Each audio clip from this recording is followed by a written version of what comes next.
Aleluia, glória a Deus. Obrigado pela honra da bênção.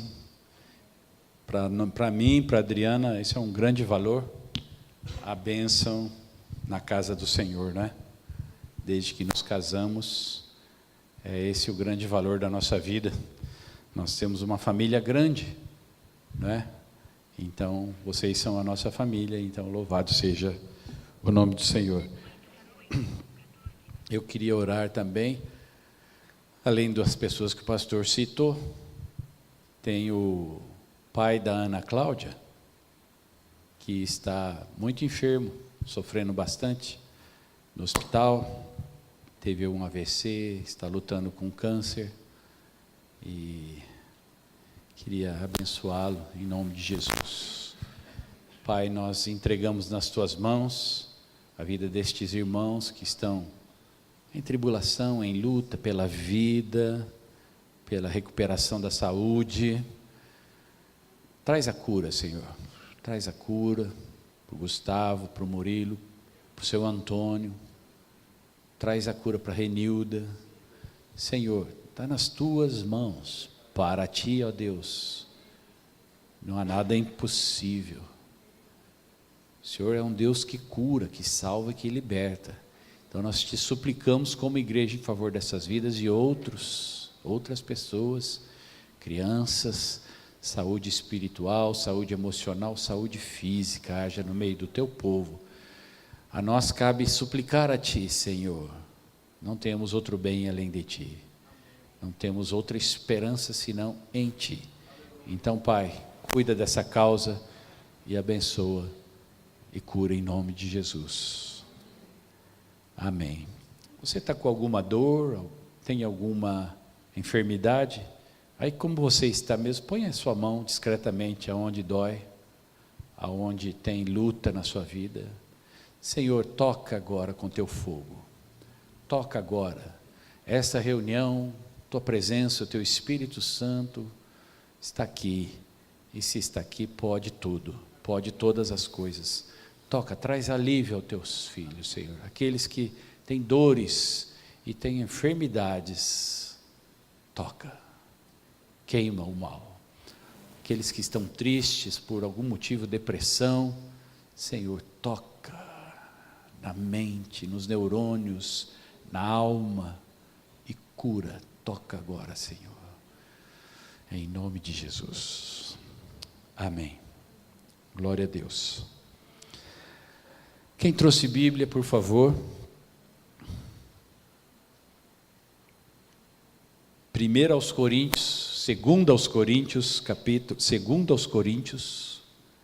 capítulo 3. Glória a Deus. Que Deus possa falar conosco através de sua palavra. Versículo 18, 3:18.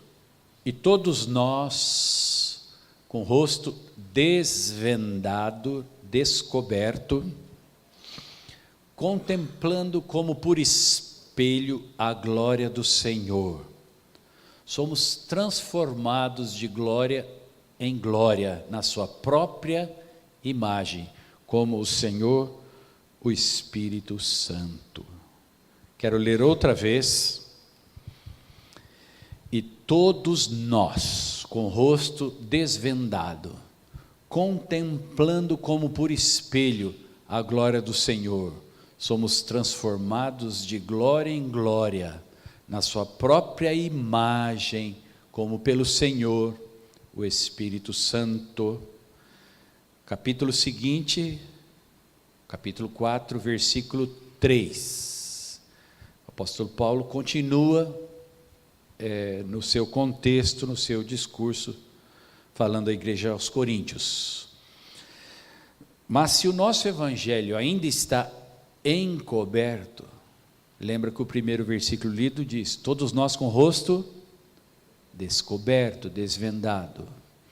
Agora ele diz, mas se o nosso evangelho, a nossa palavra, a nossa pregação, a nossa vida refletindo as boas novas, as boas notícias de salvação, que é o Evangelho, mas se o nosso Evangelho ainda está encoberto, é para os que se perdem que está encoberto. É para os que se perdem que está encoberto. Versículo 4: nos quais o Deus deste século cegou o entendimento dos incrédulos, para que lhes não resplandeça a luz do Evangelho da glória de Cristo, o qual é a imagem de Deus. Para que não resplandeça a luz do Evangelho de Cristo, o qual é a imagem de Deus. Eis aqui a tua palavra, traz luz, Senhor, em nome de Jesus. Nos ajude a entender, a discernir, a obter entendimento. Amados, para entendermos esses versículos, nós vamos ter que voltar lá no comecinho da Bíblia. Eu preciso da atenção dos irmãos. Isso tudo tem a ver com a nossa vida agora, o nosso dia a dia, com a nossa caminhada cristã. A última frase aqui diz: conforme a imagem de Deus. O diabo, príncipe deste mundo, cegou o entendimento dos homens, a fim de que não lhes resplandeça a luz do Evangelho, a luz da verdade. E isso tem sido uma realidade.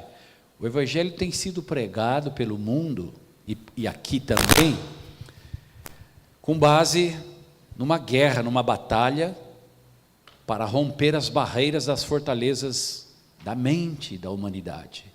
E o texto diz aqui: se o nosso Evangelho ainda está encoberto, é para os que se perdem, nos quais o príncipe deste mundo cegou o entendimento, fechou a porta. Mas Deus pode romper. Rompeu na minha vida, na sua, e poderá na de muitos. Amém ou não? Amém. Glória a Deus. Por isso que a igreja tem as portas abertas, por isso todo esse esforço. Mas lá em Gênesis, no capítulo 1, 26 e 27, Deus fala, quando Ele dá a ordem da criação, pondo ordem no caos, né? Deus vem e diz que Ele criou o homem no 6º dia, e o fez sua imagem conforme sua semelhança. Diz assim, 26, também disse Deus: façamos o homem a nossa imagem, conforme a nossa semelhança. Tenha ele domínio sobre os peixes do mar, sobre as aves dos céus, sobre os animais domésticos, sobre toda a terra, e sobre todos os répteis que rastejam sobre a terra. 27, criou Deus, pois, o homem, a sua imagem, a imagem de Deus o criou, homem e mulher os criou. É importante dizer que este homem que Deus criou aqui, e Ele diz que o criou homem e mulher, é um ser, a semelhança de Deus, um ser espiritual, uma personalidade, um caráter divino. A natureza do próprio Deus, Ele fez um homem, não é? Este homem aqui não é aquele homem físico. Não foi dado ao homem físico o governo e o domínio de todas as coisas. Foi dado ao homem espiritual. Mas quando o homem espiritual caiu pelo pecado, que está no capítulo 3 de Gênesis, então o homem entregou o governo, que estava no espírito. O homem perdeu a dimensão de viver em espírito, e passou a ser apenas uma alma vivente. Então ele entregou para Satanás o governo deste mundo. No capítulo 2 de Gênesis, versículo 7, no capítulo 1, 26 e 27, Deus criou. No capítulo 2, 7, Deus formou. Preste atenção, é diferente. Deus formou o homem do pó da terra. Deus pegou alguma coisa que já existia, soprou nesse pó da terra o fôlego de vida, Zoe. Soprou nesse fôlego de vida o espírito, a sua natureza espiritual. E o homem então se tornou uma alma vivente. Para que exista uma alma vivente, precisa a união do pó, do corpo, com o espírito. E aí surge um ser sensitivo, um ser que fala, que ouve, um ser que se relaciona com os elementos da natureza e com os outros homens. Mas eu disse que o homem de Gênesis 1, 26, 27 é um espírito, porque a imagem de Deus é um espírito. 1 João capítulo 4 diz que Deus é espírito. Então Deus é um espírito, e a imagem dele é um espírito. Mas por que está macho e fêmea aqui? Macho e fêmea é a característica de multiplicação, de reprodução. Deus em si mesmo pode produzir, reproduzir, multiplicar. Mas o poder de multiplicação, de reprodução, de governo, de domínio, é ao Espírito. Mas Gênesis capítulo 5 nos dá a prova disso, né? Capítulo 5, versículo 1. Diz assim, ó, Gênesis 5, 1. Olha o que diz. Este é o livro da genealogia de Adão. No dia em que Deus criou o homem, a semelhança de Deus o fez. 2. Homem e mulher os criou. Parece que tem alguma coisa errada aqui, mas está bem certinho. Homem e mulher os criou, e os abençoou, e lhe chamou pelo nome de Adão, no dia em que foram criados. Lhe chamou pelo nome de Adão. Nós sabemos a história, então, que Deus viu que o homem estava só, e não era bom.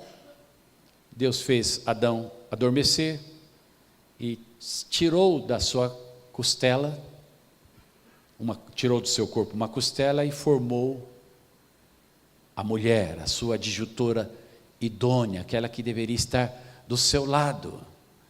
E ele ainda vem e diz no final: deixará o homem pai e mãe, unir-se-á a sua mulher e serão os dois uma só carne. Então está aqui a gênese da família produtiva, da família que se multiplica, da família que tem autoridade, da família que tem governo do homem e da mulher. Porém, Deus não deixou, antes de formar a mulher, Deus disse a Adão, quando ele colocou Adão no jardim do Éden, ele disse, no versículo 15, que Adão deveria cuidar do jardim e lavrar a terra. Cuidar do jardim e lavrar a terra. Ali, Deus deu uma ordem para ele, e disse em seguida, que toda árvore do jardim ele poderia também comer, né? Toda árvore ele poderia comer. Aqui o 15, ó. Tomou, pois, o Senhor Deus ao homem, colocou-o no jardim do Éden para o cultivar e guardar. Versículo 16, e deu essa ordem: de toda árvore do jardim comereis livremente, mas da árvore do conhecimento do bem e do mal não comerás, porque no dia em que dela comeres, certamente morrerás. Uma árvore Deus deu uma restrição, todas as outras poderia comer livremente. Milhões de árvores, só uma Deus restringiu. E agora no capítulo 3 de Gênesis, veio a serpente. Serpente era um animal que estava no jardim. Mas a serpente aqui é um símbolo. A Bíblia diz em 2 Coríntios capítulo 12, sobre a velha serpente, Satanás. Então, naturalmente, o diabo não tem corpo. Ele precisa de alguma coisa para se manifestar. E ele veio e se manifestou numa serpente. Então a serpente chegou aqui no capítulo 13 de Gênesis. Estamos apenas formando o raciocínio para explicar aqueles 2 primeiros textos que lemos em 2 aos Coríntios. Diz assim, Gênesis 3:1: mas a serpente, mais sagaz que todos os animais selváticos que Deus tinha feito, astuta, disse à mulher, é assim que Deus disse? Ela querendo pôr em dúvida, será que é assim que Deus disse? Não comereis de toda árvore do jardim?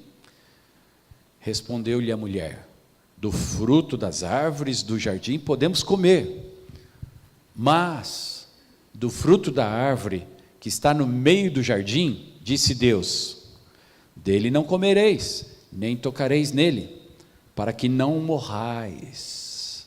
Então a serpente disse à mulher, é certo que não morrereis, porque Deus sabe que no dia que dele comerdes, se vos abrirão os olhos, e como Deus, sereis conhecedores do bem e do mal.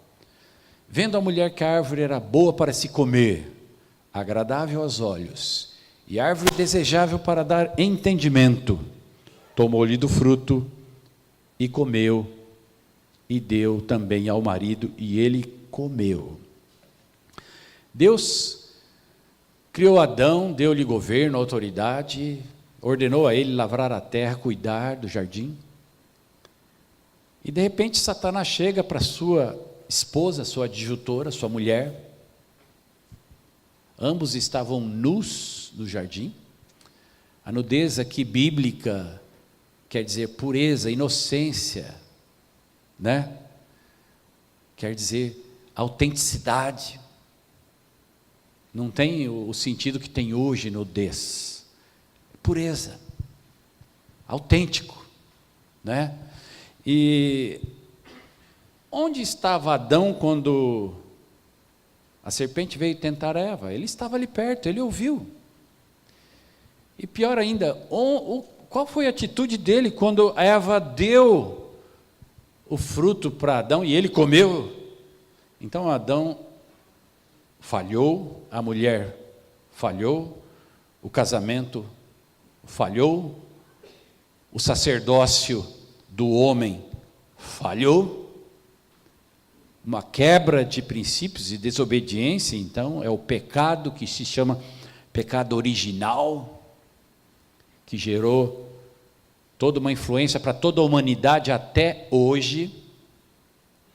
Esse simples fato, porque Deus deu ordens e eles transgrediram, desobedeceram, então foi grave. A serpente teve êxito. E o pior de tudo foi a atitude de Adão e Eva depois que tudo isso aconteceu. Porque veja bem,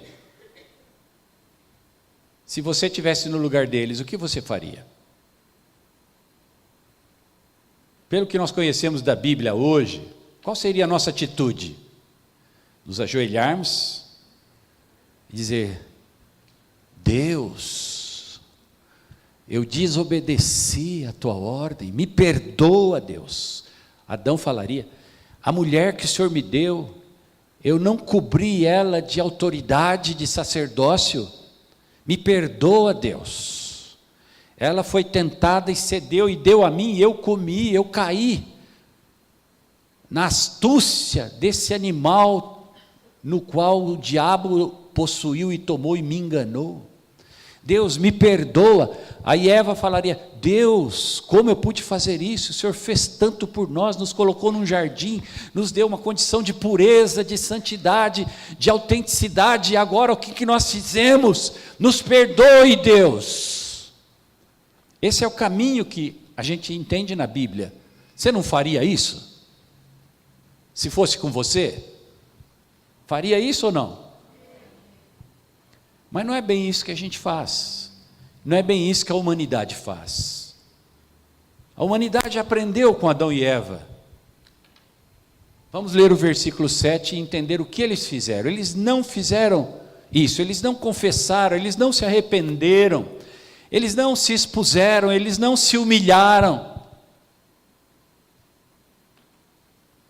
Eles fizeram algo que aquele que possuiu a serpente, Lúcifer, fez lá no começo. E olha o que eles fizeram. Versículo 7. Abriram-se então os olhos de ambos, e percebendo que estavam nus, espera aí, eles não percebiam antes? Agora a nudez deles se tornou como a nudez da humanidade hoje. É feio, é indecoroso,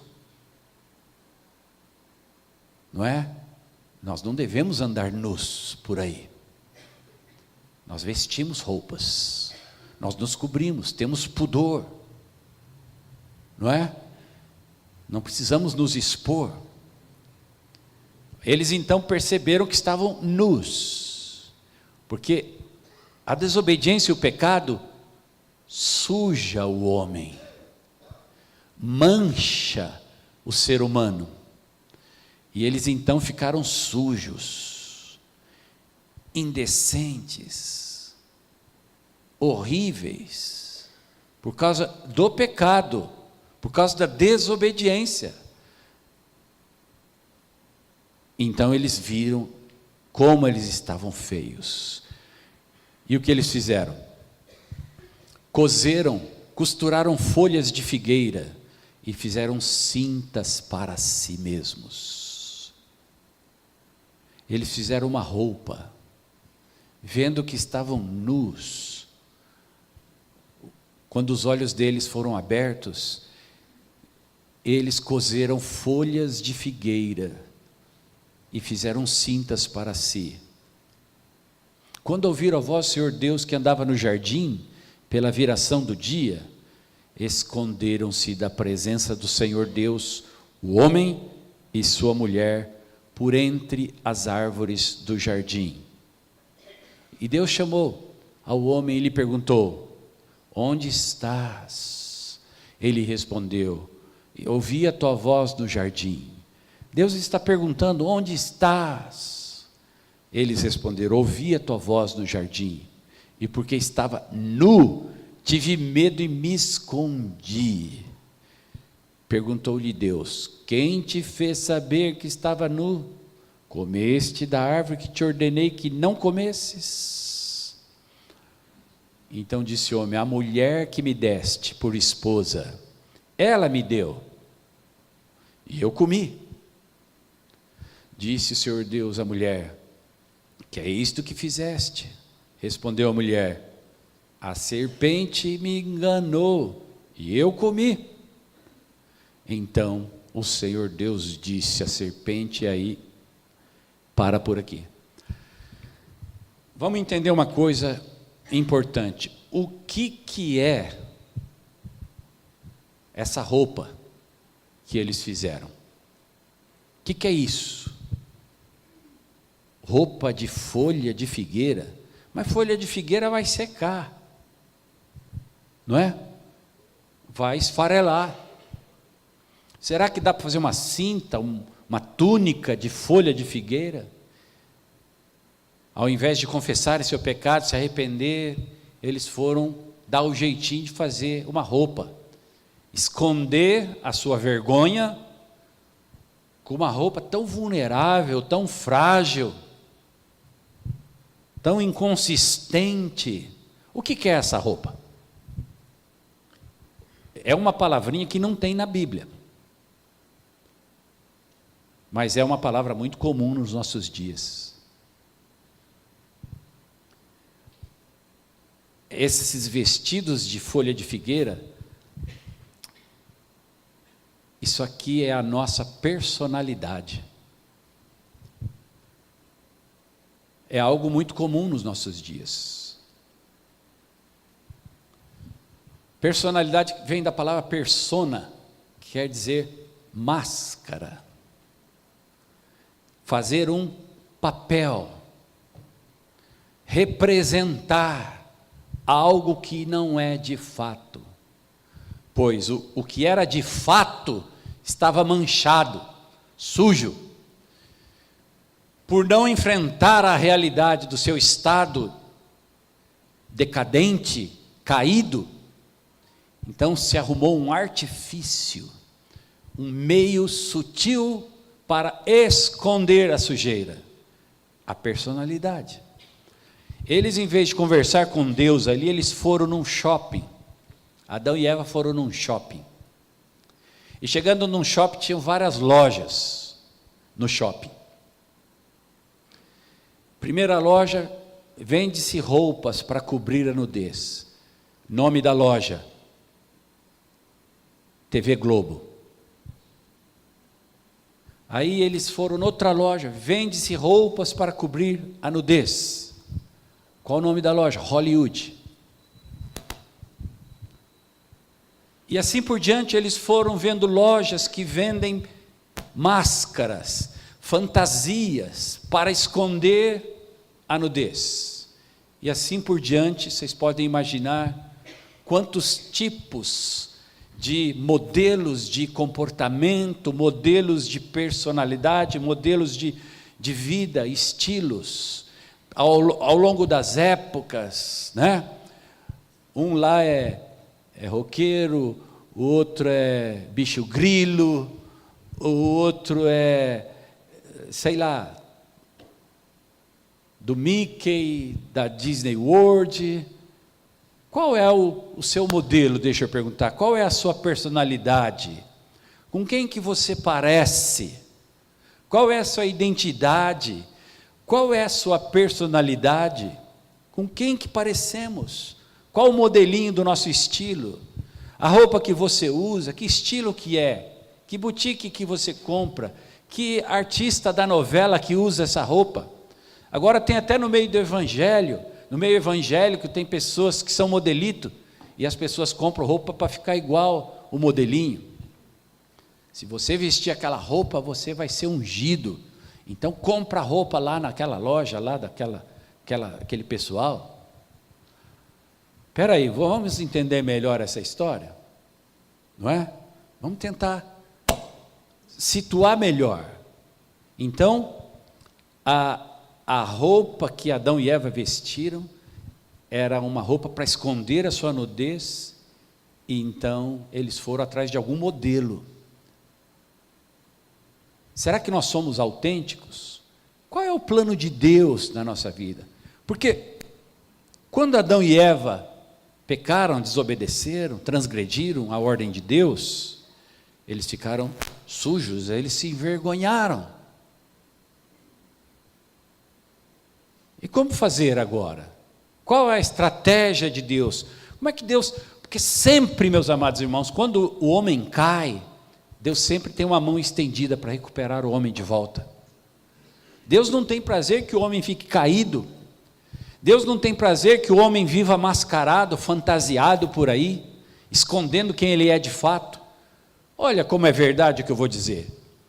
2 namoradinhos namoram felizes, aquele namoro superficial, e quando casa, vai comer sal no mesmo coxo, e agora vai conhecer um ao outro quem é de fato.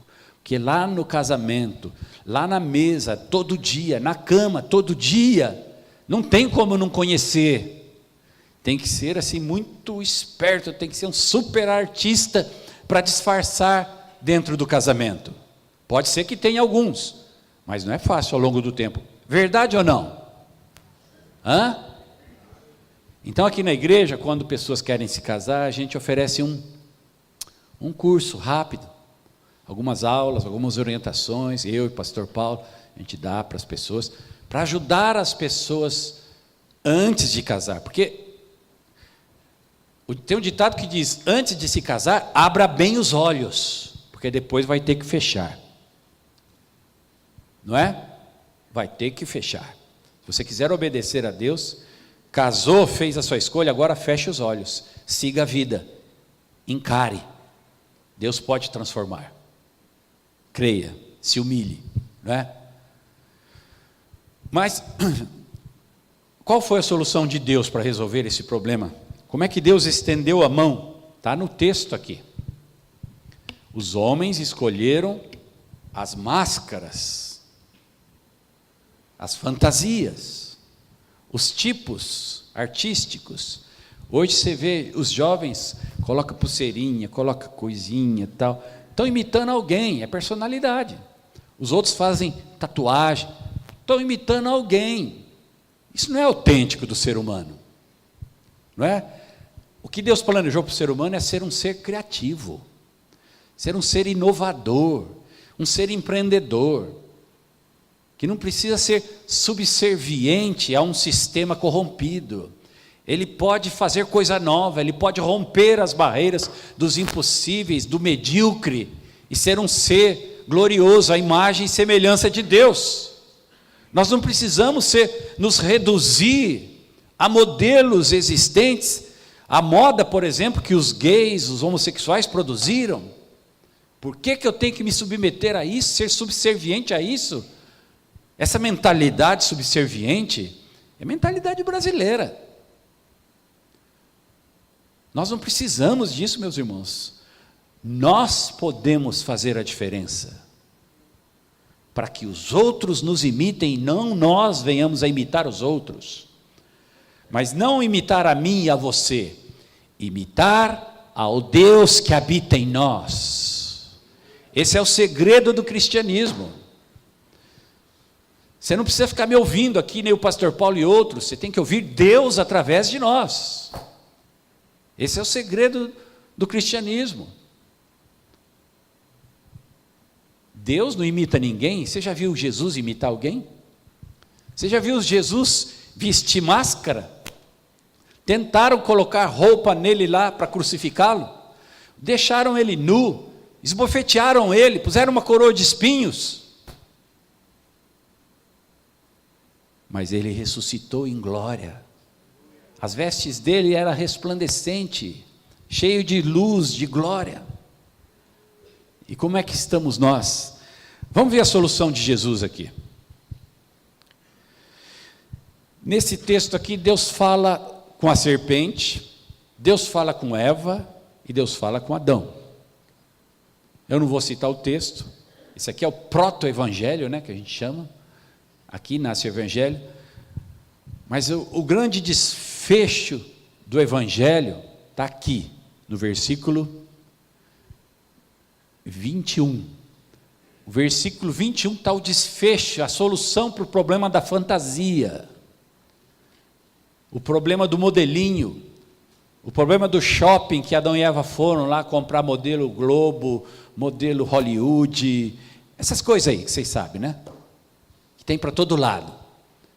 Marketing, a mídia, a neurolinguística, tentando nos influenciar, nos enfeitiçar. Porém, nós somos livres. Se o Filho vos libertar, verdadeiramente sereis livres. E se o Filho vos libertar, verdadeiramente sereis livres.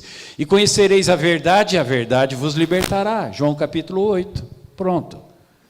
Você é livre ou não? Então vamos ver qual é a solução de Jesus, qual a solução da Bíblia. Olha aqui. Fez o Senhor Deus vestimentos de pele. Fez o Senhor Deus o quê? Fez o Senhor Deus vestimentas de peles para Adão e sua mulher e os vestiu. Já está aqui, capítulo 3 de Gênesis, no finzinho, a solução.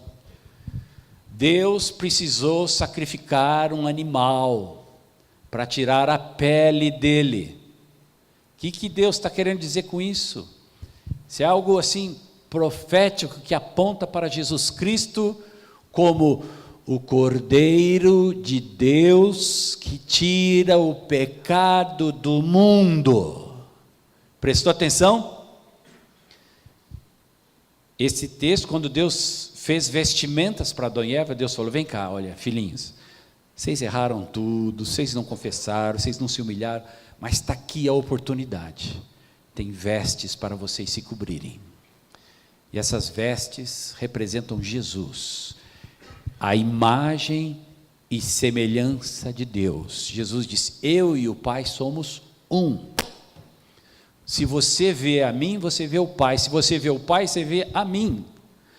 Então essas roupas que Deus vestiu, na verdade não são mais máscaras. Esse é o caráter de Cristo estampado de volta na vida do ser humano, sem modelos, sem estilos humanos corrompidos, a pureza de volta, a beleza de Cristo de volta, o brilho de Cristo de volta, que faz toda a diferença no ser humano, toda a diferença. Qual é a sua personalidade? Qual é o trabalho de Deus hoje conosco aqui, agora, na igreja, todo dia, no culto, na célula, na oração? O que Deus está fazendo? Está tendo compaixão de nós, trabalhando em nós para tirar aquela roupa velha, rasgada, fajuta, aquela roupa inútil, da personalidade, da máscara, do tipo, da personagem, do estilo que você mostra para os outros, que você não é, e eu. Deus está tirando isso, nos fazendo nos confrontar com o espelho. Olha aqui, ó. O sacerdote no tabernáculo ia na bacia de bronze, que era toda espelhada, e ele olhava e se via no espelho, aí ele se lavava. Então a bacia de bronze era para isso. Nós precisamos ser lavados pela palavra de Deus, para limpar a sujeira do pecado em nós, para nos revestirmos de Cristo, para colocarmos a roupa certa, o caráter de Cristo, a imagem e semelhança de Deus, um ser espiritual cheio de glória, de criatividade, de autenticidade, puro, limpo, íntegro. Então o trabalho de Deus todo dia na minha vida e na sua vida, aqui na igreja, na nossa vida cristã, é trabalhar, e nos despindo daquela roupa inútil, e colocando em nós o seu caráter, colocando em nós a sua imagem, colocando em nós a sua semelhança, colocando em nós a sua vida, que é pelo sangue do Cordeiro. É trocar uma folhinha vulnerável, efêmera, que vai acabar, vai se esvair, por algo perene, eterno, que vai de glória em glória, de um degrau de glória a um novo degrau de glória a cada dia, até chegar a ser dia perfeito. A vereda do justo é como a luz da aurora, que brilha mais e mais, até ser dia perfeito. Vamos voltar agora no texto de 2 Coríntios, para ver se veio mais luz no texto. Olha aqui, versículo 18, 3:18, capítulo 3:18, volta lá, se você está com o dedinho. E todos nós, com o rosto desvendado, sem máscara, sem folha de figueira, refletindo Cristo, olha aqui, rosto desvendado, contemplando como por espelho a glória do Senhor, somos então transformados de glória em glória, de um degrau de glória a um outro degrau de glória, porque a imagem de Deus em nós é glória, aleluia. A semelhança de Deus é glória, é reino, é domínio, poder, criatividade, unção, vida, de glória em glória, na sua própria imagem, como pelo Senhor, o Espírito Santo. Hoje o ministério presente, a visitação presente de Deus aqui, é o Espírito Santo, que nos guia a Jesus, aquele que revelou o Pai, Deus, a trindade perfeita da revelação de um Deus vivo. E finalmente aqui no capítulo 4, porém, mas se o nosso evangelho ainda está encoberto, é para os que se perdem. Irmãos, se você está vestido de máscara, nós, o povo de Deus, cheio de máscaras, nós não vamos trazer a revelação de Cristo para os que se perdem. Eles vão ficar perdidos. O único modelo que pode salvar é Cristo. Não é TV Globo, não é Hollywood. Cristo. Cristo. Nós precisamos resplandecer, irmãos, a luz de Cristo, sua imagem e sua semelhança. É nos que se perdem que está encoberto, nos quais o Deus deste século cegou o entendimento dos incrédulos, para que lhes não resplandeça a luz do Evangelho da glória de Cristo, o qual é a imagem de Deus. Pronto, fechou o raciocínio e a conclusão, fechou. Quando refletimos a luz de Cristo, deixamos de lado as máscaras, nós vamos romper com a cegueira, com o vendar dos olhos que o príncipe deste mundo tem provocado na humanidade, deixando a humanidade na ignorância. Sabe por quê? Lúcifer, Satanás, é o príncipe das trevas. E o que são trevas? Coisas obscuras, ocultas, desconhecidas, mentiras. Então Satanás é o príncipe da ignorância, porque se eu não estou enxergando, eu não sei, está tudo obscuro, eu estou ignorando. Então eu vivo na ignorância, ignorando. Então eu estou debaixo das trevas, debaixo do poder daquele que cegou o entendimento. Então rompeu na sua vida, rompeu na minha vida, a luz resplandeceu, aleluia. Então pode resplandecer na vida de outros. Isaías capítulo 60 diz: levanta-te, resplandece, porque já vem a tua luz, e a glória do Senhor vai nascendo sobre ti. Porque eis que as trevas cobriram os povos, mas sobre ti vem nascendo, crescendo a luz. E Apocalipse capítulo 1 diz que o rosto de Jesus era resplandecente, os olhos como chamas de fogo, brilhante como o sol do meio-dia, brilhante como o sol do meio-dia, o sol da justiça. Na sua boca havia o som como de muitas águas, bronze polido, cabelos brancos como a neve, vestes de linho finíssimo, resplandecente, a imagem e semelhança de Deus. Portanto, a mensagem hoje é para você: resplandeça, pare de perder tempo com as fantasias, com as máscaras, lança tudo isso fora, tira essa carga de modelos humanos e assuma Cristo pleno na sua vida. Igreja, em nome de Jesus, resplandeça, manifeste o caráter de Cristo, em nome de Jesus. Abaixe seu semblante um minuto. Peço que o ministério de louvor, não precisa vir, eu quero fazer uma oração e vamos encerrar. Obrigado, Jesus, por essa noite. Os teus filhos estão aqui refletindo sobre o que ouviram. Então, Pai, em nome de Jesus, faz isso frutificar. Não deixa ficar como uma mensagem de domingo. Faz isso prosperar no coração de cada um. E que os teus filhos saiam daqui, todos nós saiamos daqui dispostos, Senhor, a enfrentar as dificuldades, ao invés de fugir delas com vestes de figueira.